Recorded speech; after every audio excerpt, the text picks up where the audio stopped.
میری تو کافی کوشش تھی. پھر ڈاکٹر اشرف جلالی صاحب سے بھی ملاقات ہوئی. انہوں نے میرے ساتھ پازیٹیو ایٹیٹیوڈ تھا. ٹھیک ہے. اور میں نے انہیں کہا دیکھیں آپ کی نسبت ہے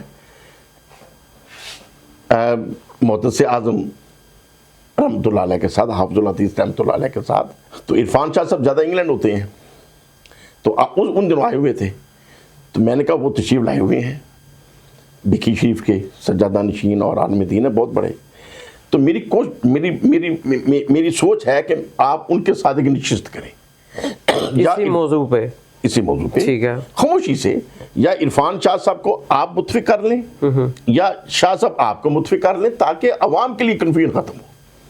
تو اشرف جلالی صاحب نے پازیٹیو جواب دیا کہ ہاں ٹھیک ہے, آپ شرف شریف کہیں میں ادھر آ جاؤں گا, لاہور جہاں کہیں میں ادھر آ جاؤں گا.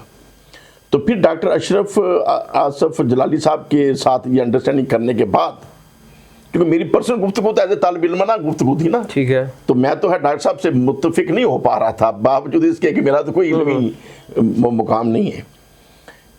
تو لیکن جب میں پھر عرفان شاہ صاحب کو ملا ہوں اور ان سے جب باتیں ہوئیں تو انہوں نے بھی پازیٹیو ایٹیٹیوڈ رکھا.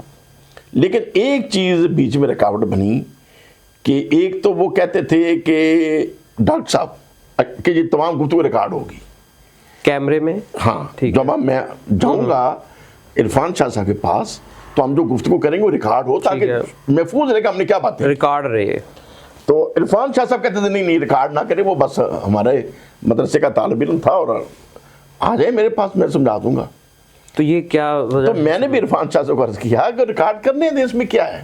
انہوں نے کہا نہیں وہ پھر تماشا لگائے گا یا جو بھی بہرحال مطلب چیزیں غلط اختیار کریں گی تو وہ ریکارڈ نہ کرے, ویسے آ جائے. اچھا دوسرا پھر وہ بیچ میں پیر منور جماعتی صاحب میرے ساتھ تو بڑی محبت کرتے ہیں, میرا بڑا ان سے پازیٹیو تعلق ہے. تو عرفان شاہ صاحب کا بھی خیال تھا کہ اس میٹنگ میں وہ ضرور بیٹھے ہوں. ٹھیک ہے. اشرف جلالی صاحب کہتے تھے نہیں جی میں نے پیر منور جماعتی صاحب کے سامنے نہیں بیٹھنا. تو یہ دو چیزیں ایسی وہ ان کی یہ تو مطلب کہ اگر دیکھا جائے کوئی سٹنگ نہ ہو سکی, کوئی بڑی بات نہیں ہے. ہاں لیکن بہرحال وہ سٹنگ پھر نہ ہو سکی.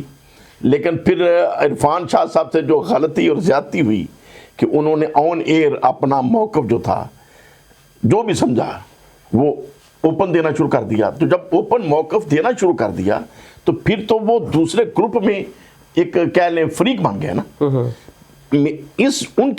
میری جب میں بات کر رہا تھا اس وقت ان کی پوزیشن نیوٹرل تھی. جب نیوٹرل آدمی ہے وہ تو دونوں کے درمیان میں بات کرا سکتا ہے. جی جی. لیکن جب ایک بندہ فریق ہی بن جائے تو پھر تو اس کا ایک واضح موقف ہے. میری بات چیت کے دوران کرتے کرتے کرتے انہوں نے آن ایئر چیزیں کہنا شروع کر دی جو کہ نہیں کہنی چاہیے تھی. سمجھانے کا موقع جب مل رہا تھا سمجھاتے.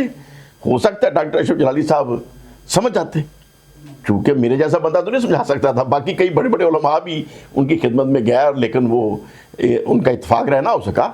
لیکن میرا اندازہ تھا کہ ڈاکٹر اشرف جلالی صاحب اور پیر سید عرفان شاہ صاحب اگر آپ اس میں بیٹھتے خاموشی سے تو ایک لائن پہ آنے کا امکان تھا.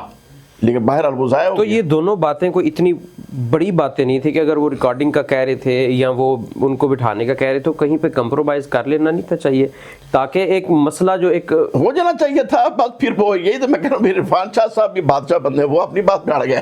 اچھا.